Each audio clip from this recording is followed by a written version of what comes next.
Оройн төргийн үзэгчтэй ТV7 телевизийн лав гарагийн оройн мэдээ эхэлж байна. Мэдээ бол баримт бид баримтыг баталгаажуулна. Өнөөдрийн мэдээллийн хөтөлбөрөөр өнгөрсөн үйл түүхийн нүүрс шатаасан 14 зөрчилд 24 сая төгрөгийн торгуул маагдулжээ. Танах ямар төрлийн 100 ашиглалтай вэ гэдэг үзэхэд 89,155 буюу 90,000 нь одоо уламжит зуугтай. Атрын 4-р аян эх орны эрүүл хүн сураатаагаар зохион байгуулагдаж байна. Хүнсний ногоо өөрсдөө хийж чаддаг зүйлээрээ хангах нь бол одоо тухайн тусгаар улсын зайлшгүй чухал юм аа гэдэг нэгээс харагдаж байна. Богдхон уулын ойн бүсээс зөвшөөрлөгөө мод бэлтгэсэн байж болзошгүй хэрэг илэрлээ.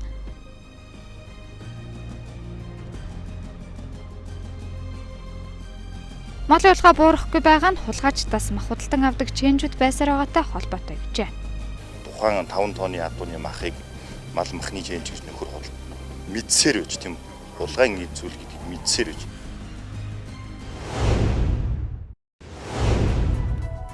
Монгол улсын засгийн газраас батлан хэрэгжүүлж буй шинсэргэлтийн бодлогод газар тариалангийн салбарыг онцгойлон дэмжиж гол нэрийн хүнсний бүтээгдэхүүнээр дотоодынхоо хэрэгцээг бүрэн хангах заавалмаар хүнс экспортлогч улс болох зорилгыг төвшүүлэн ажиллаж, Атрын 4-р аяныг үндэсний хэмжээнд өрнүүлэхээр тусгаж хэрэгжилтийг зохион байгуулж байна.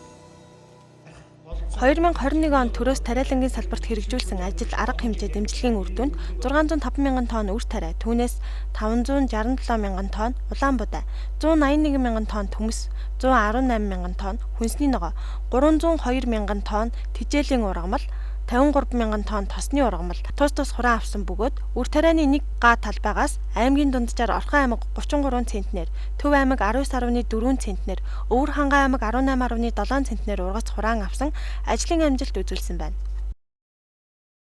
Үүнтэй адилхан бид нар дотоодын хэрэгцээгээ хүнсний ногоо өөрсдөө хийж чаддаг зүйлээрээ хангах нь бол одоо тухайн тусгаар улсын зайлшгүй чухал юм аа гэдэг нэгээс харагдаж байна. Тэгэхээр энэ онд бид нар энэ олон улсын хүн цаг үед Монгол улс хүнсний ногоо олон үр тариагаа дотоодоос бүрэн хангадаг байх хэвээр энэ зорилгыг засгийн газар тавьж байгаа. Тэгэхээр засгийн газрын хувьд энэ жилийн хаврын тариалтаас өмнө шатараасан арга хэмжээнүүдийг авч бид нар үр тарианы салбарт нийтдээ газар тариалтын 154 төгрөгийн их усрыг гаргалаа, 100 төгрөгийн үр тариа эрхлэгчдэд зориулж оруулаад 54 төгрөгийн их усрыг хүнсний ногоо тариалалт эрхлэгчдэд зориулж 3-ын хөнгөлөлтөд зээлийг Монгол Улсын засгийн газраас хаврын тариалтын өмнө гаргалаа. За мөн түнчлээ одоо 3-ын тосны үйлдвэрлэл эрхлэгч болон 3 боловсруулах үйлдвэрүүдэд зориулж 44 төгрөгийн их усрыг гаргалаа.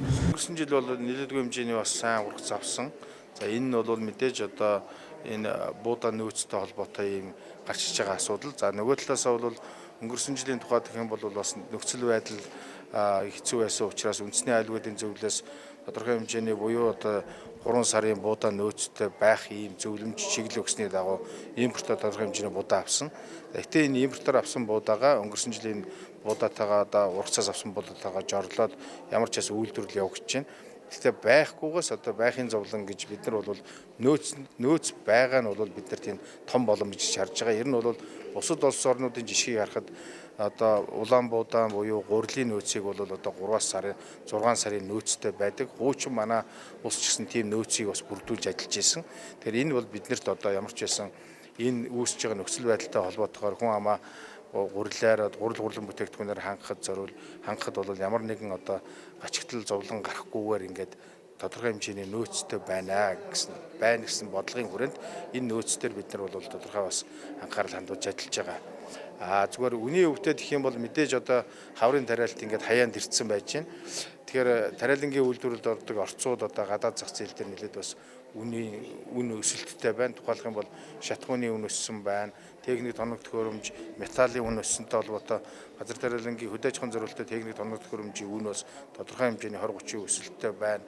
За дээрэс нь газар тариалангийн үйлдвэрлэлд ордог ургамал хамгааллын бодис бордооны үн бол тээвэр логистиктэй холбоотойгоор өсөлттэй байна. Тэгэхээр бол мэдээж одоо тариалангийн үйлдвэрлэлд орж байгаа орцуудын үн өсөж байгаа учраас бүтээгдэхүүний үн бол тодорхой хэмжээнд өсөлттэй гарч ирэх байх гэж ингэж харж байгаа. Монгол улс дотооддоо ургуулсан эрүүл хүнсний ногоо бүтээгдэхүүнээр иргэдэд хангах бүрэн боломжтой. Ингийн тулд төр засгаас үр бордоо үйлдвэрлэх үйл явцыг дэмжих, хүний нөөц мэрэгжилтнүүдийг дэмжиж ажиллах шаардлагатай байна. Ингэснээр дотооддоо тариалсан эрүүл чанартай хүнсний ногоогоор иргэдэд хангах бүрэн боломжтой хэмээн Монголын тариаламжтай албанаас хэллээ. Төмсийг бол бүрэн хангадаг. Гэхдээ төмсний үйлдвэрлэл дээр ч тэр хүнсний ногооны үйлдвэрлэлч дээр тэр одоо энэ үр тарианы үйлдвэрлэлт дээр ч тэр хамгийн суур бэлэн байх ёстой улсын байнгын хараа хяналтанд авчих ёстой зүйл маань бол үр байдаг. Таримлын үр. Хүнсний ногооны үрээч бүрэн дүүрэн хангадаг байх, тийм ээ? Өөрснөө үйлдвэрлэдэг байх. Буудаа таримлуудынхаа үрийг ч гэсэн өөрснөө үйлдвэрлэдэг байхгүй бол бид нэр одоо ингээд ямар нэг мэддэхгүй үрүүдийг дандаа гаднаас импортлж авчирч ногоогоо тарьдаг. Тийм ээ? Тэгэхээр энэ үрнүүдийг чинь гаднаас авчирхад нэг том зовлон дагаж явдаг. Нэгдүгээрт ямар зовлон байдаг вөхтэй зэрэг өвчин, ургамлын өвчин, хортон шавж дандаа энэ дотор дагаж явчихдаг. Тэгэхээр бид нэр өөрснөө үрээ үйлдвэрлэх юм бол энэ юмыг гаднаас авчрахгүй гэсэн үг. Энэ чинь бас өөр аюулгүй байдал байхгүй юу? Газар тариалангийн салбарыг эрчимжүүлэн хөгжүүлэх, техник технологийн ээж бүрэн шинжилгээг үе шаттайгаар хэрэгжүүлэх, үр тариа төмс хүнсний ногоо тос малын тэжээл жимс жимсгэн ашигт таримлын тарилтыг нэмэгдүүлж, дотоодын хэрэгцээгээ бүрэн хангах, улмаар зарим төрлийн бүтээгдэхүүнийг экспортлох, бүс нутгийн хүнсний хангамжийг тогтворжуулахад тариаламжид өндөр үүрэгтэй. Тиймээс хаврын тариалалтын ажлаа хугацаанд нь үр дүнтэй зохион байгуулах, стратегийн таримл болох улаан буудаа болон төмс голлох нэрийн хүнсний ногооны тариалалтанд онцгой анхаарал хандуулж хүнд цаг үе төр ард түмнийхээ өмнө хүлээсэн үүргээ нэр төртөө биелүүлж ажиллахыг хүнс хөдөө аж ахуйн сайд нийт тариаламжтыг уриаллаа. Улаанбаатар хотын ойр орчмын улсын тусгай хамгаалалттай газар нутагт тэр дундаа Богдхан уулын байгалийн тогтолцоот байдлыг алдагдуулсан зөрчлийн шинжтэй асуудлууд ихээр гардаг үлээ. Тэгвэл энэ удаа Богдхан уулын нутаг дэвсгэрт зөвшөөрлөхгүй мод бэлтгэсэн байж болцсошгүй нөхцөл байдалтай байна хэмээн иргэнээс ирсэн мэдээллийн дагуу манай сурвалжлах баг дараах мэдээг бэлтгэрлээ.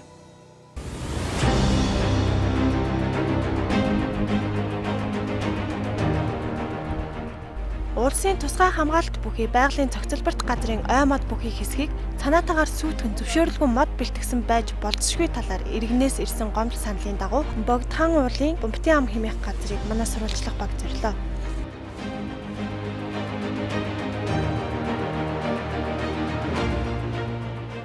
Манай сурвалжлах баг Богдуулын Бомбтын ам хэмээх газраас мэдээллийг дамжуулж байна.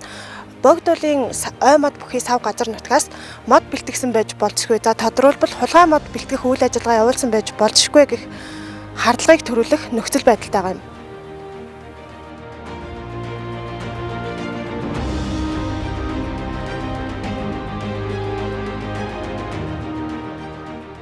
Улсын тусгай хамгаалалттай дархан цаадад газар нутгийн ойн бүсээс мод бэлтгэхийг хориглосон байдаг. Гэтэл Богдхан уулын ойн бүсээс их хэмжээний мод зөвшөөрлгүйгээр бэлтгэсэн байж болцсошгүй дүр зурагтай байна. Бид энэ талаар иргэн мэдээлэх болно.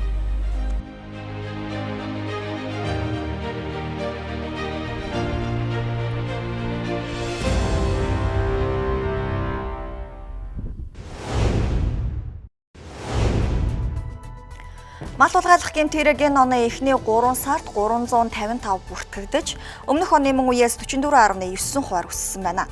Малын хулгай буурахгүй байгаа шалтгаануудын нэг нь хулгайчдаас мах худалдан авдаг чэйнжүүд байсаар байгаа явдал юм. Тиймээс цагдаагийн байгууллагаас махны чэйнжүүдийн үйл ажиллагаан дээр хяналт бүртгэл давхар хийж ажиллаж байна. Мал хулгайлах гэмт хэрэг буурахгүй байсаар байна. Цагдаагийн байгууллагад энэ оны эхний 3 сард бүртгэгдсэн нийт гэмт хэргийн 19.2%-ийг хулгайлах гэмт хэрэг эзлэж байна. Үүнээс мал хулгайлах гэмт хэрэг энэ оны эхний 3 сард 355 бүртгэгдэж, өмнөх оны мөн үеэс 44.9% өссөн байгаа юм а. Цагдаагийн байгууллагын мэдээлэлээр нийт алдагдж байгаа малын 90 гаруй хувийг нэдэлсэн байдаг, махыг нь хүнсэнд хэрэглэж мөнгө хүлэх зорилгоор хулгай хийсэн ажиглагддаг байна. Улмаар ихэнх тохиолдолд нэгдсэн зах худалдааны төвүүд тэр дундаа дэнжин мянга зах дээр очиж 8 ажилттай тохиролцдог, эсвэл цайны газруудад тохиролцсон борлуулдаг байна. Ингэснээр мөрдөн шалгах ажиллагаа явуулахад асуудал бэрхшээл тулгарч эхэлдэг байна. Мөн таны саяны асуусан хулгайн гэмтэргийг нөгөө хулгайлсан зүйлийг авсан чэйнжүүдийг яадаг гэж асуугаад байна. Энэ дээр бол тухайн гэмтэргийг одоо жишээ нь нэг хэрэг илэрлээ гэхэд тухайн 5 тонны адууны махыг мал махны чэйнж гэж нөхөр мэдсээр байж тийм хулгайн зүйл гэдгийг мэдсээр байж энийг бол яаж тогтоох вэ гэх зэрэг цахим гарал үүслийн гарал мэдээж мал мах эд зүйл ямар нэгэн гарал үүсэлт авах ёстой шүү дээ. Гарал үүслийн гэрчлэхүүгээр мэдсээр байж авсны тогтоогод чадвал мөнгө угаах зүйлээ ингээд давхар зүүжилт баг. 90-р хуулийн тусгай ангийн 18 дугаар зүйл зааснаар. Тэгэхээр зэрэг бас энэ төрлийн бизнес эрхэлдэг одоо change гэж нэрлэгддэг улсууд маань тийм ээ. Хин нэгэн танихгүй итгэдийн гар дээрээс ч юм уу эд зүйл худалдан авч борлуулахдаа гарал үүслийг нь тодорхойлж бүр даажээ тийм үү. Тухайн одоо байгаа орчныхоо цагдаагийн байгууллагаар шалгуулж болно шүү дээ тийм биз. Энэ 5 тонны адуу ирчээд байна. Энийг авч болох уу? Энэ одоо үнэхээр хууль ёсны дагуу адуу байна уу? Хулгайн замаар ирсэн адуу байна уу гэж асууж бол. Ингэхгүйгээр бас энэ гэмтрийг өөгшүүлэх таны асуудыг зөвлөдөө. Энэ change-үүд гэж нэрлэгдэж байгаа энэ худалдаа 8 эрхэлдэг энэ нөхдүүдийн бас оролцоо их байна. Тэгэхээр сүүлийн жилүүдэд эрүүгийн энэ 17-гийн 12, 18 дугаар зүйл зааснаар мөнгө угаах хулгайн гэмтрээр шүүхээр эзлэн шийдвэрлэгдэж байгаа этгээдүүдийн тоо бол бас урд унуудаа бол хувь нэмэгдсэн байж байгаа. Цагдаагийн байгууллагууд мал мах худалдан авч үйлдвэрүүдэд нийлүүлж байгаа change бүхий тодотголтой иргэдийн үйл ажиллагаан дээр хяналт бүртгэл давхар хийж байгаа. Мал мах худалдан авахдаа гарал үүслийн бичгтээ малын махыг худалдан авах, бичиггүй малын мах худалдан авсан тохиолдолд торгуулийн арга хэмжээ авахулах зэрэг санамжийг хүргүүлээд байгаа юм а. Мөн сүүлийн үед малчид ард иргэд тухайн орон нутагт явж байгаа с сэжигтэй тээврийн хэрэгслийн талаар цагдаагийн байгууллагад мэдээлэх, хамтран ажиллах нь ихсэж байгаа нь энэ төрлийн гэмт хэргийг илрүүлэх, гэмт хэргийг газар дээр нь таслан зогсоох боломжийг бүрдүүлж байгааг эрүүгийн цагдаагийн албанаас хэлсэн. Тэгвэл үүнтэй адил зах худалдааны төвүүд дээр ажиллаж байгаа 8-ачид малчны хотыг харлуулсан хулгайчдыг өөгшүүлж 8 хийх биш. Иргэний үүргээ биелүүл цагдаагийн байгууллагад мэдээлэл өгөхийг уриалж байгаа юм а.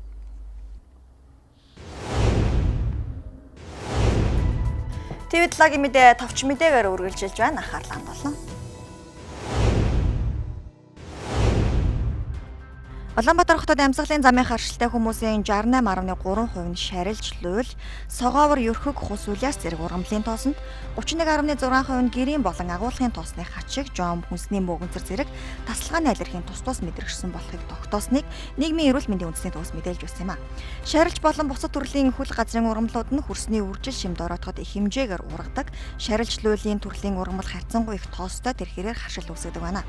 Ургамал цэцэглээд тохиурынхын тоос агаарт дэгдэж бохирдол үүсэх бөгөөд энэ агаараар удаан амьсгалсан тохиолдолд амьсгалын замын шалтгаанд харшил болон арьсны шалтгаанд харшил үүсэх нөхцөл бүрддэг.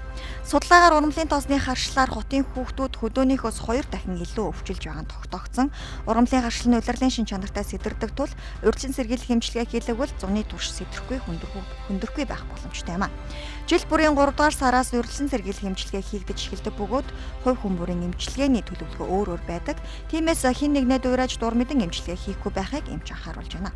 Иргэд шинжилгээ өгч харшилж буй зүйлээ тогтоосны дараа нарийн мэргэжлийн эмчийн зөвлөгөөний дагуу тохирсон эмчилгээ хийх нь зүйтэй юм. Улаанбаатар хот руу түүхийн нүүрс нэвтрүүлэхийг завцсан үйлдэлийг зогсоож 27.2 тонн түүхийн нүүрсийг хураан авсан байна. Улмаар зөрчлийн тухай хуулийн дагуу арга хэмжээ тооцжээ. Өнгөрсөн оны 9-р сарын 1-ээс 2022 оны 4-р сарын 10-ны өдрүүдэд уур үйлдвэрлэх зөвшөөрөлтэй аж ахуйн нэгжид 5100 тонн мэдлэг нэвтэрсэн байна. Түүхийн нүүрс түлэх тусгай зөвшөөрөлтэй аж ахуйн нэгжүүдэд 62000 тонн түүхийн нүүрс нэвтрүүлсэн бол 31000 тонн түүхийн нүүрс дамжин өнгөрчээ. Түүхийн нүүрсийг нийслэл рүү зөвшөөрлөхгүйгээр нэвтрүүлэхийг завцсан зуршил 2019-2020 онтой харьцуулахад 90 гаруй хувиар буурсан үзүүлэлттэй байгаа юм. Эрчим хүчний дулаан үйлдвэрлэх тусгай зөвшөөрөлтэй 20 аж ахуйн нэгж байгууллага байна. Эдгээр аж ахуйн нэгж байгууллагад 2022 оны 5 дугаар сарын 15-ны өдрөөс түүхийн нүүрс түлхийг хориулсан шийдвэр гаргасан. Технологийн уур үйлдвэрлэж байгаа 68 аж ахуйн нэгж угаасан нүүрс буюу мэдлэнгийг оруулж ирж байгаа. Шадар сайдын 2020 оны 123 дугаар тушаалаар энэ оны 5 дугаар сарын 15-ны өдрөөс дээрх 68 аж ахуйн нэгж мэдлэг түлхийг хориулсан шийдвэр гаргасан юм. Монгол улсад өнөөдрийн байдлаар 120 улсын 16919 гадаадын иргэн төр эрэгч болон албан хувийн хэрэгээр оршин сууж байна. Тодорхойлбол албан хэрэгээр 312, хөрөнгө оруулахаар 1576, хөдөлмөрийн эрхлэлээр 5829, гэр бүлийн зорилгоор 6401, суралцахаар 763, цагаачлахаар 1885, за төр 153 гадаадын иргэн иржээ. Гадаадын иргэн харьяатын газраас мэдээлснээр 2022 оны 3 дугаар сард 1578 гадаадын иргэнд визийн зөвшөөрөл, 214 гадаадын иргэнд виз олгосон байна. Мөн эрх бүхий байгууллагын зөвшөөрлийг үндэслэн 416 гадаадын иргэнд Монгол улсад оршин суух зөвшөөрөл олгож 832 иргэний оршин суух зөвшөөрлийн хугацааг сунгажээ. Энэхүү тоо үзүүлэлтийг 2021 оны үзүүлэлттэй харьцуулахад визний зөвшөөрөл олголт 45.7%, оршин суух зөвшөөрөл олголт 47.6%-аар өссөн бол виз олголт 72.1%, оршин суух зөвшөөрлийн сунгалт 21.2%-аар буурчээ. Өнгөрөх 3 дугаар сард 626 аж ахуйн нэгж байгууллагын 1377 гадаадын иргэний хүсэлтийг цахимаар хүлээн авч шийдвэрлэсэн байна.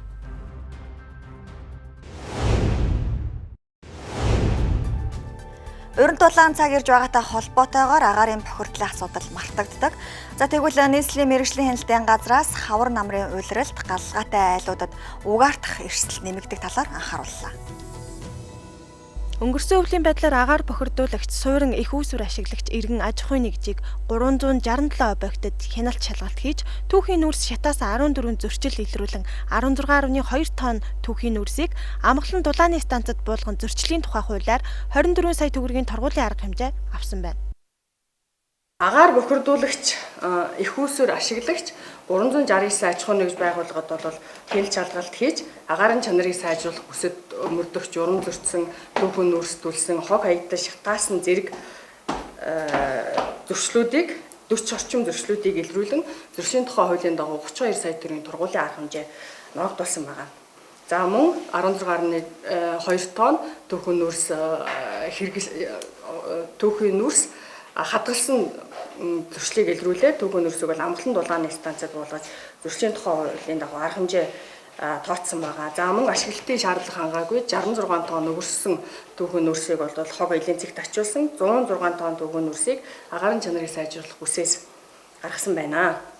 2021 онд гэр хорооллын айл өрхөд 195 мянган ахуйн хэрэглээний зуух тоологдсноос 50 мянга буюу 25-аас 30% нь стандартын шаардлага хангасан зуух байсан. Агаарын бохирдлыг бууруулж иргэдийн угаартах эрсдлийг багасгахын тулд гэр хорооллын айлуудад чанарын шаардлага хангасан зуух зээлээр авах боломжоор хангах хэрэгтэй хэмээн нийслэлийн мэргэжлийн хяналтын газраас мэдгдлээ.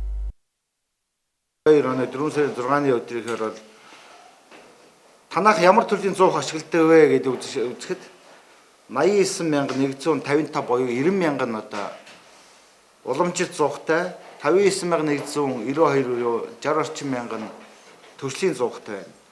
За тэгвэл 2011-аас 22 онд ер нь уламжит зуух маань нүүрсөө дутуу шатаагаад байна. Тийм болохоор стандартын зуухад хэрэглүүлэх зүйтэй гэдэг шийдвэрийн үндсэн дээр 175 мянган зуухыг бол ард иргэдэд нийлүүлсэн гэж байгаа. Тэрнээс л одоо байгаа нь 60 мянган байна. Үйлдвэрлэгч аж ахуйн нэгжүүд бол бид нар санал тавьсан. Огчны бохирдлыг бууруулах үндэсний хороондоо огчны бохирдлоо тэмцэх үндэсний хороонд санал тавьж өгөөч. Бидний одоо энэ зуухыг үйлдвэрлээд ард иргэдэд зээлэл болгоход хөнгөлөлтөд зээлээр туслах ямар боломж байдгийг энэ дээрээс анхаарч өгөөч гэсэн. За бид энэ бичгийг бол тамтлагаа үндэсний хороолоо бид хөргүүлнэ. За хамгийн гол нь иргэд маань энэ ухаалаг утасны чинь дайтайл үнээр 100 үйлдвэрлэгч маань үйлдвэрлэж байна. За тэгвэл энийг ухаалаг утас худалдаж авдаг шигэ зээлээр авах боломжийн бүрдүүлчих юм бол айл өрхөн маань энийг авчих юм бол 2-4 жилийн дотор 100-ныхаа өртгийг олоод авчих юм эдээсийн үзүүлэлт гарч ийн шүү гэдэг ийм л юм ард иргэдэд тавьж байгаа маа. Уран дулаан цаг ирж гадаад болон дотоод орчны агаарын температурын зөрөө багассан хавар намрын улиралд зуух бишингийн таталтын хүч муудаж угаартах эрсдэл нэмэгддэг. Тиймээс иргэдэг зуухны бүрэн бүтэн байдлыг хангаж яндангийн таталтыг хянах угаар мэдрэгч төхөөрөмж дугарсан тохиолдолд агаар сэлгэлт хийж болзошгүй аюулаас сэргийлэхийг нийслэлийн мэргэжлийн хяналтын газраас анхаарууллаа.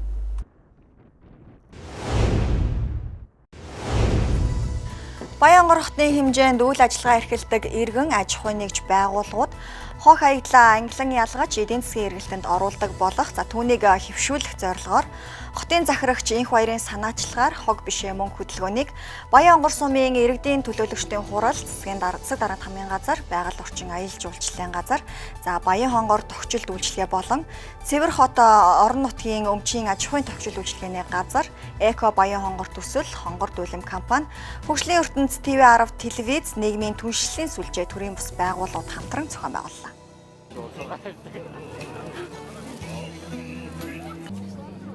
Хогийг хаях биш мөнгө олгож авах томоохон боломж гэдгийг дэлхийн нийт хүлээн зөвшөөрдөг. Баянгор сумаас хоногт дунджаар 82 тонн хог хаягдал гардаг байна. Хөтөлбөрийн гол зорилго нь Баянгор хотын хэмжээнд үйл ажиллагаагаа эрхэлдэг иргэн аж ахуй нэгжүүд хог хаягдлаа ангилан ялгаж эдийн засгийн эргэлтэд оруулж хэвших томоохон эхлэл боллоо. Хог бишээ мөнгө хөдөлгөөнийг дэмжиж оролцохдоо аймгийн засаг дарга мөн сайхан байгаль орчноо хайрлсан эдийн засгийн ач холбогдолтой хоггүй цэвэр хотын төлөөх үр дүнтэй үйл ажиллагаа бүрийг дэмжиж хамтран ажиллагаа илэрхийллээ. За энэ дээр бол бас сургуулийн хүүхдүүдээс хог хаягдлаар хийсэн бүтээлүүдийг бол иргэд их худалдаж авах сонирхол сая гарсан байна. За мөн хөгжлийн бэрхшээлтэй иргэдийн хийсэн сонирхоор хийсэн сагс аюугаар бол иргэдээс худалдаж авах үнэлгээ авах саналууд их авсан байна. Тэгэхээр энэ нь бол өөрөө бас нэг үр дүн ажиглагдчихлаа. Тэгэхээр энэ чиглэлээр бид бүхэн цаашдаа энэ аж ахуйн байгууллагуудыг тогтмол хог ангилан ялгадаг болгох чиглэлээр байгууллагууд ороод ингэж хаашаа үргэлжлүүлээд явна. За мөн бас айл өрхүүдийг хэрхэн яаж ангилах чиглэлээр одоо Эко Баянгор клубийнхэнтэйгээ хамтраад сургалтыг бид нар байгууллагууд аж ахуйнууд иргэдэд зохион байгуулна. Энэ давхар хогийг хэрхэн яаж аймагтаа бас боловсруулж эцсийн бүтээгдэхүүн гаргадаг болгох уу? Энэ чиглэлээр бас судалгааны ажил хийгдэж явж байгаа. Эхний ээлжид бид нэр Герман улсаас бас мэрэгчлэн урах чиглэлээр ингээд олонх байгууллагатай хамтраад ингээд явж байна. Тус хөтөлбөрийн иргэд олон нийт соёл урлагийнхан багш сургууль-мужуулагч хүүхэд багчууд иргэд дэмжин оролцож өөрөөрөө урайлга лозунг барин дэмжин оролцсон байна. Мөн энэ үеэр хог хаягдлаа ангилдаг иргэн хог хаягдлаар хийгдсэн бүтээлийн үйл ажиллагааг сурталчлан таниулж иргэдийг урамшуулжээ. Манайх болохоор Баянгор аймгийн хөгжлийн бэрхшээлтэй иргэдийн одоо чиглэлээр одоо сонингийн цаасаар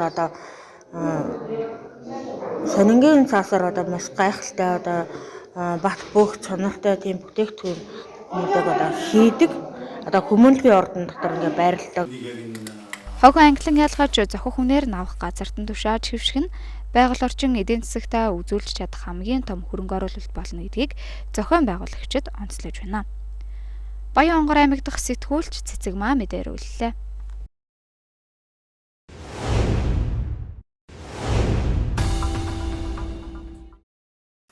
За үзэгчдээ мэдээллийн хөтөлбөрийн тодруулга болон эхлэж байна. Энэ удаад бид Баян зүрх дүүргийн онцгой байдлын хилцээний дарга Чинбаттай уулзаж цаг үеийн нөхцөл байдалтай холбоотой мэдээлэл авахын хажуугаар сэрэмжлүүлэх мэдээллийг үзэгч та бүхэндээ хүргэе гэж бодож байна. Танд энэ өдрийн мэндийг хүргэе. Цаг үеийн өдрийн мэнд хүргэе. Эхний асуулт бол улирлын байдлаас шалтгаалаад ч тэр объектийн болон ой хээрийн гал төмрийн асуудал бас хавар намартаа нилээдгүй одоо чухал болж ирдэг. Тэгэхээр энэ дээр бас мэдээллийг авъя гэж бодож байна. Нийслэлийн хэмжээнд дэр нь ямар хувь байна? Мөн Баян зүрх дүүргийн хэмжээнд дэр нь ямар байна? Яагаад Баян зүрх дүүрэг гэж онцолж яриад байна вэ гэхээр Баян дүүргийн хот бол нийслэл Улаанбаатар хотын хамгийн том одоо газар нутгийн хэмжээтэй болоод хүн ам хамгийн олноороо суурьшсан дүүрэг гэж би ойлгоод байгаа. За нийслэлийн хэмжээнд 2022 гарсаар нийтдээ 701 удаагийн гал төмрийн дуудлага гарсан байна. Үүнээс 105 гал төмрийн дуудлага нь болохоор цаг агаарын нөхцөл байдалтай датагаар хаврын хуурайшлтаас үүдэлтэй гардаг шар хөвсний гал байгаа. Дээр нь бол ой хээрийн төмрийн тохиолдол 3 удаа гарсан байна. Ийм байдалтай өнөөдрийн байдлаар. Тийм Баян зүрх дүүрэг бол нийслэлийн хэмжээнд хамгийн том дүүрэг байгаа. Яг албан ёсоор бүртгэлтэй иргэднийхэн тоо бол 380 гаруй мянга. Төр оршин суугчид харуулах юм бол 414 мянган иргэн амьдардаг. 100 гаруй мянган өрхтэй ийм хамгийн том дүүрэг байгаа. Газар нутгийн хувьд ч хамгийн том. Тэгээд үүнтэйгээ холбоотойгоор бол манай гал төмрийн дуудлагын тоо ер нь тохиолж байгаа гамшиг ослын дуудлагын тоо бол ер нь их байдаг. Он гарцаар өнөөдрийн байдлаар 173 удаагийн гал төмрийн дуудлага бүртгэгдсэн байна. Улирлын байдал ялангуяа хавар намартаа ахуйн хэмжээнд бол галлагаанд өөрчлөлт ордогтой холбоотойгоор ахуйн гол гал төмөр бас нэмэгдэх хандлага ажиглагддаг гэж мэргэжлийнхэн та бүхэн хэлээд байдаг. Тэгэхээр энэний яг гол шалтгаан яг юу юм бэ? Иргэд юун дээр анхаарах хэрэгтэй юм бэ? За улирлын байдлаас үүдэлтэй галлагааны одоо нөхцөл нь өөрчлөгдөхөөс гадна уран 7 цаг ирж байна юм болгон дэлгэрч байгаа учраас иргэд маань тайвширдаг. Үүтэн өвлийг ардаа орхилоо гэсэн байдлаар тайвширдаг. Хоёрт нь гэх юм бол хашаанд нь шар усан шатж жагаад салхинд туугдаад хашаанаас нь гараад барьж чадхаа болдог. Ингээд хажууг айл даваа ой хоёр руу оруулах ч юм уу ингээд илүү их аюул тарих нөхцөлийг бүрдүүлдэг байгаа. Галгаатай холбоотой хэлэх юм бол яг хөтэй иргэд маань бол нөгөө өвлийн цагт бол ойрхон галалдаг. Дулаан үед бол хаврын хөөдөнд гэрт нь хүн амтан байсан ч байгаагүй ч өглөөний галлаа явдаг, орооны галалдаг ийм байдалтай. Тэгэнгүүт өдрийн цагаар бол нөгөө ажил албандаа явждаг юм уу, гадуур явж байгаа хооронд нь ямар нэгэн байдлаар пишн зуух яндангийн аюулгүй байдал алдагдсанаас болоод гэрт нь гад гарах тохиолдол гардаг. Дээр нь анхааруулж хэлэхэд л одоо ингээд манай улс чинь нөгөө эрсдэс уур амьсгалтай болохоос дулааны удирдалд үндсэндээ их хэмжээний засварын ажлууд нь их хэмжээгээр явагддаг байгаа. Тэгэхээр үүнтэй албатаагаар иргэд маань өөрийнхөө зурслангийн байшин болон хашаандаа янз бүрийн байдлаар засвар хийдэг, барилга байшин ч гэдэг машин техниктэй. Ингэхдээ бол нэг анхаарах зүйл нь юу гэдэг вэ гэхээр гагнуур хийх явдал байна. Гагнуур хийж байгаа зөвхөн иргэн чихгүй аж ахуйн нэгж байгууллагууд гагнуур хийж байгаад оч алдаад өмнөс үүдээ шар усны төмөр цаашлаад илүү их аюул дагуулсан нэлийн их газрыг хамарсан тийм төмрүүд гарч ирсэн тохиолдол өмнөх нь бол би энэ жил ч гэсэн бас тиймэрхүү тохиолдол бол мэрсэр гарсаар байгаа. Уран дулаан цаг ирж гал төмрөөс гадна усны аюул гэдэг зүйл яригддаг. Ялангуяа одоо ингээл амралтын өдрүүдээр Баян зүрх дүүргийн нутаг дэвсгэрийн бай одоо нийслэлийн дэрэг дүрмгэрж байгаа энэ туулгоолын чинь иргэд агуул ард иргэд нилээдгүй байж идэг. Үүнээс шалтгаалаад осол аваар бас нилээд их бүртгэгддэг. Тэгэхээр энэ дээр юу гэж анхааруулж зөвлөмөр байна төгсгөлтөнд таны бас анхааруулгыг сонсож бодож байна. Тухайлах юм бол одоо үерийн аюултай бүс эрсдэлтэй бүс гэж байдаг. Үерийн эрсдэлтэй бүсэд оршин сууж байгаа 6000 гаруй иргэн нийслэлд байдаг. Дээр нь 700 гаруй өрх айл үерийн нэг аюултай бүсэд оршин сууж байгаа. Тэгэхээр 6000 гаруй өрх үерийн эрсдэлтэй бүсэд 700 гаруй өрх аюултай бүсэд оршин сууж байна гэдэг чинь эдгээр өрхүүдийн багаар утгад 28-9 мянган иргэн үерийн аюулд хүртэх магадлал өндөр байна. Тийм болохоор зэрэг бид нэгдүгээрт үерийн аюулд өртөхгүй тулд өөрсдийнхөө хэмжээнд болох хамгаалтын арга хэмжээнүүдийг авах шаардлагатай иргэд маань сайн дураараа гудамжаараа хөршөөрөө нийлээд энэ маань ямар арга хэмжээ байж болох вэ гэвэл хамгийн түрүүнд үерийн ус орж ирж болцсогүй тэр газруудыг өгтүүлээд бага хэмжээний хамгаалтын сувг дална усгаж уух хэрэгтэй. Хоёрдугаарт нь гэх юм бол үерийн аюултай болон эрсдэлтэй бүсэд оршин сууж байгаа өрх айлууд маань ямар нэгэн байдлаар тухайн аюултай газраас нүүх шаардлагатай. Дээр нь иргэд маань амралтын өдрөөр туул олоохоо даваа очдог. Зөвхөн туул гэлтгүй ер нь хөдөө хээр зорчиж явахдаа гол усны ойролцоо амар цугаалгахдаа аль болох голоос хол усны эргээс хол 50-аас 100 м-ч тогтоосон байдаг. Ийм зайд байгаарай. Тэгээд тэнцээ амарч явахдаа хамгийн түрүүнд хүүхдэд тавих анхаарал боломжоо сайжруулаарай. Хүүхдүүд гинүн учраас бага насны хүүхдүүд гүйж явж байгаа туслуу нэг юм авах жоохон насны явж байгаа амьсаа алдах тохиолдол гарна. Дээр нь томчууд маань бол арх согтууруулахындаа хэрэгэлсэн үедээ битгий голын услаа ороорой. Голын усанд орохоо зэрэг уусан арх гардаг гэж битгий эндүү бодоорой. Удлаа шүү. Арх гардаггүй. Харин халуун үүдний харшилгээ юм нь болоод хүн арх усанд ороод сэлж чаддаг байсан чинь нэг доллал шөрмсөн татдаг байхгүй юу. Үндсэндээ бол хүний амь халуун 36.5 градус. Дээр нь орчны температур 20 градус байлаа гэж чинь 55.5 градус. Дээр нь уус архины чатвал 40 градус, 95.5 градус. Тэнгүүд 20 градусын халуунтай өдөр нар яаж төнж явах вүлээ? Зүгээр жишээлээд хэлэхэд ч тийм. Ийм нөхцөлд голын ус хамгийн ихтэл 10 градусын бүлээн байдаг. Тэгэхээр 95 10 гэхэр чинь нэх ялгаа байгааз. Тэгэхээр дотор гаднаа 95 градусаар хассан бие 10 градусын өслөө ороод даллаа гэхэд 5 мундаг загас шиг сэлдэг байсан ч гэсэн шөрмөсчөнд тал усныг урсалт тогтол байхгүй болно. Тэгээ энийг маш сайн бодоорой гэж би иргэдтэй зүгээр жишээ татж байгаа тухайлан анхааруулж байна. Дээр нь зам тавчлах зорилгоор бити гол устай газар явж байхдаа баталгаагүй зам гарцаар бити гол гатлаараа өмнөөс үүдэ таны эд хөрөнгө эрүүл мэнд амьдсан чинь маш их хохирол учирж байгаа шүү. Энийг анхаараа гэж зүйлмээр. За баярлалаа. Тодруулга өгсөн танд. За үзэгчдээ мэдээний тодруулга болон энэ хүрээд өндөрлөж байна. Анхаарлаа хандуулан үзсэн та бүхэнд баярлалаа. Мэдээ харин та бүхэнд үргэлжлэн хүрэх болно.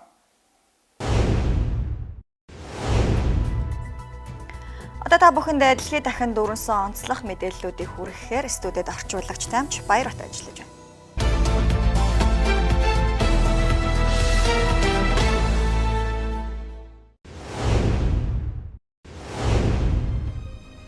Нью-Йорк хотод зэвсэг талдлага гарчээ.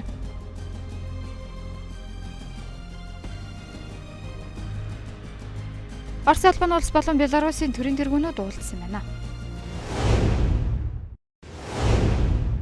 Үзэгчдээ энэ өдрийн мэнд төргий. За өчигдөр Америкийн нэгдсэн улсын Нью-Йорк хотын Брүүклин дүүргийн 36 дугаар гудамжны дагуу байрлах метроны өртөөн дээр нэгэн этгээд зорчигчдын өдөөс гал нээсэн зэвсэг таллага гарсан байна. Тус халдлагын улмаас хамгийн багадаа 16 иргэн шархтаж бэртэж гэмтсэн гэсэн мэдээллийг CNN мэдээллийн сүг өгчөө. За тухайн халдлага нь оргил ачааллын цагаар буюу Нью-Йорк хотын цагаар өглөөний 8 цаг 24 минутад үйлдэгдсэн гэдгийг цагдаагийн газраас олж тогтоосон байна. За тус халдлагыг үйлдэгч этгээд 33 удаа гал нээсэн. За үүний улмаас 10 иргэн бууны суманд өртсөн гэсэн мэдээллийг CNN мэдээллийн сүг дамжуулсан байна. За тухайлбал 7 эрэгтэй, 3 эмэгтэй бууны суманд өртсөний улмаас эмнэлэгт хүрэгдсэн. За 5-ынх нь биеийн байдал хүнд байгаа гэсэн мэдээлэл өгчээ. За тус халдлагыг тухайн этгээд яагаад үйлдсэн? За энэ нь бол террорист халдлага одоогоор биш гэдгийг бол Нью-Йорк хотын цагдаагийн газраас өгсөн байна. За хэргийн газар дээр хэрэг үйлдэгч этгээд ногоон өнгийн барилгын хамгаалтын малгай өмссөн, маск зүүсэн байсан. За мөн саарл өнгийн юудэнтэй цамц түүний дээр улбар шар өнгийн хантаа зөмссөн байсан гэсэн мэдээллийг өгч байгаа. За CNN-ийн мэдээлснээр тухайн этгээд хорт утааны баг зүүсэн. За халдлага үйлдэхээс өмнө тэсэр дэлбэрэх бус ийм хий тарьсан ингээ халдлагаа үйлдсэн гэдгийг бол өгч энэ мэдээллийг CNN мэдээлсэн байна. Тэгэхээр хэргийн газар дээр Нью-Йорк хотын цагдаагийн газраас үзлэг шалгалт явуулсан. За ингээ хүргэлтийн автомашины түлхүүр олдсон. За үүнтэй холбоотой мөрдөн шалгах үйл ажиллагааг явуулснаар Африк Америк гаралтай Франк Джеймс гэгч этгээд энэ хүү халдлагыг үйлдсэн байж болзошгүй гэсэн мэдээлэл өгч байгаа. Тэгэхээр тухайн этгээдийг энэ халдлагыг үйлдсэн байж магадгүй гэдэг сэжигтнээр 90 хайх ажиллагааг Нью-Йорк хотын цагдаагийн газраас бол явуулж байгаа. Тухайн этгээд болоод тус халдлагыг үйлдсэн байх үнэн бодит мэдээллийг Нью-Йорк хотын цагдаагийн газарт өгсөн иргэн болоод аж ахуйн нэгжид $50,000 ам долларын урамшуул олгоно гэсэн мэдээлэл өгч байна. Өчигдөр Оросын холбооны улсын ерөнхийлөгч Путин, Белорусын төрийн тэргүүн Александр Лукашенко нар Оросын холбооны улсын Амур мужид буюу бүгд найрамдах Хятад улсын зүүн хойд бүс нутагта хил залгаа оршдог Амур мужид байдаг Оросын холбооны улсын сансрын станц дээр хүрэлцэн ирж хоёр талын уулзалт хийсэн байна. Хоёр улсын төрийн тэргүүнүүд энэхүү сансрын станц дээр явж байгаа бүтээн байгуулалтын ажилтай танилцсанаас гадна хоёр улс энэ салбарт хамтран ажиллах талаар ярилцаж тохиролцсон байна. Тэгэхээр Оросын холбооны улсын ерөнхийлөгч Белорусын төрийн тэргүүнтэй хийсэн уулзалт бол 3 цаг орчим үргэлжилсэн.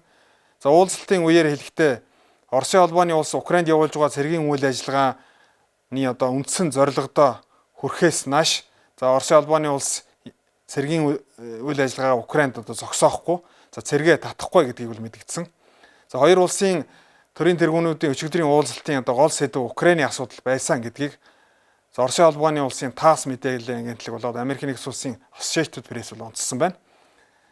Тэгэхээр Украин болоод Оросын холбооны улсын хооронд энхийн хэлцээр байгуулах асуудлаар Стамбул яриа хэлцээ явагдсан.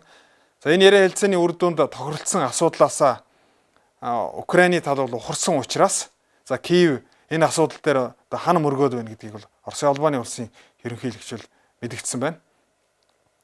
Тэгэхээр Оросын холбооны улсын зүгээс Украиний зүүн бүс нутагт цэргийн үйл ажиллагаагаа эрчимжүүлж за өргөн хүрээтэй энэ давшилтын үйл ажиллагаа явуулах гэж байна гэдгийг бол өрөндийн хэвлэл мэдээллийн хэрэгслүүд болоод Украиний ерөнхийлөгч бол мэдэгдэж байгаа. За үүнтэй холбоотойгоор өрөндийн улс орнуудыг Украинд үзүүлэх цэргийн тусламж одоо нэмэгдүүлэхийг Украиний ерөнхийлөгч бол өрөндийн улс орнуудад уриалж байгаа. Тэгэхээр Оросын холбооны улс Украинд энэ цэргийн үйл ажиллагаа явуулж эхэлснээс хойш за Америкийн нэгдсэн улсын зүгээс за 5000 гаруй Javelin буюу одоо танк эсрэг үзэгч, за 1400 гаруй Stinger буюу одоо пуужин харавчийг нийлүүлээд байгаа гэдгийг Америкийн нэгдсэн улсын батлан хамгаалах яамнаас мэдээлсэн. Тэгэхээр Европын холбооны улс орнууд за түүнчлэн Их Британий зүгээс Украинд одоо үзүүлэх энэ цэргийн тусламжаа бол нэмэгдүүлэхээ амлаад байгаа. Тэгэхээр Украин улсад за өөрийгөө хамгаалах энэ цэргийн батлан хамгаалахын зэвсэг техникийг бол нийлүүлнэ гэдгийг бол өрөндийн улс орнууд мэдгэж байгаа. Тэгэхээр Оросын холбооны улс Украиний зүүн бүсгт нутагт явуулах энэ цэргийн үйл ажиллагаагаа нэмэгдүүлж за өргөн хүрээтэй энэ давшилтын үйл ажиллагаа явуулах гэж байгаагийн илэрлэл нь за Оросын зүгээс энэ Украиний зүүн бүс нутгуудад энэ газрын мэн маш ихээр суйрлуулсан гэдгийг Украиний ерөнхийлөгч мэдгдсэн байна. За ялангуяа Харьков хотод за Украиний иргэдийн одоо өмч тухайлбал одоо автомашинуудад маш их одоо мэн суйрлуулсан. За гар мэнийг бол энэ Харьков хотод маш ихээр суйрлуулад байна. Ийм учраас өрөндийн улс орнууд энэ Украинд одоо цэргийн тусламж үйл ажиллагаагаа нэмэгдүүлэх шаардлагатай. За түүнчлэн Оросын холбооны улсын эсрэг авах энэ 20 арга хэмжээгээ за улам одоо нэмэгдүүлэх шаардлагатай байна. Тухайлбал эрчим хүчний түүхийд Оросын холбооны улсын эрчим хүчний түүхийн эдийн эсрэг одоо нэгдсэн ийм 20 арга хэмжээг Европын холбооны улс орнууд авах шаардлагатай гэдгийг Украиний ерөнхийлөгч уриалсан байна. За Украиний ерөнхий прокурорын мэдгдснээр Оросын холбооны улсын зүгээс Украинд дайны гэмт хэрэг үйлдсэнтэй холбоотой Украиний ерөнхий прокурорын газраас мөрдөн шалгах үйл ажиллагааг явуулж эхэлсэн гэдгийг мэдгдсэн. За түүнээс гадна олон улсын эрүүгийн шүүхийн за дайны гэмт хэргийн асуудлаар мэргэжсэн прокурор за Украинд одоо ирж энэ асуудлаар одоо энэ асуудалтай танилцж байгаа гэдгийг бол Украиний ерөнхий прокурор мөн мэдгдсэн байна. За түүнчлэн Украиний ерөнхийлөгч Оросын холбооны улс Украиний зүүн бүс нутагт химийн зэвсэг хэрэгэлсэн байж болзошгүй гэдэг мэдээллийг бол гаргасан.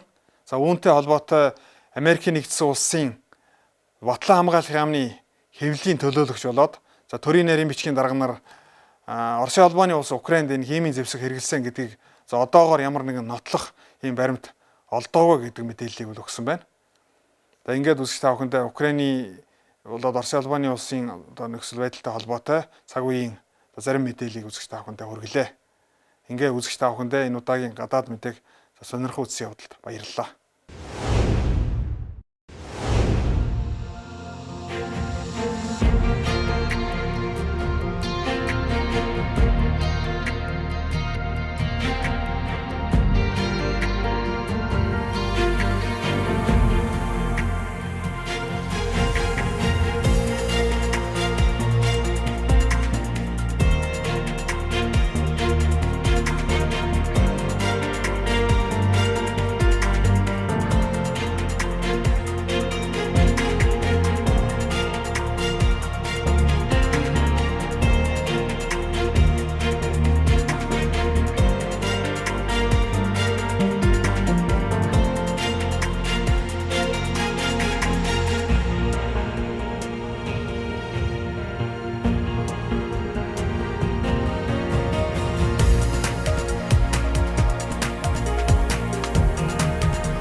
Өнөөдрийн 7 телевизийн 5 гарагийн орой мэдээ энд хүрээд өндөрлөж байна. Бидэнтэй хамт байсан баярлалаа. Сайхан амраарай.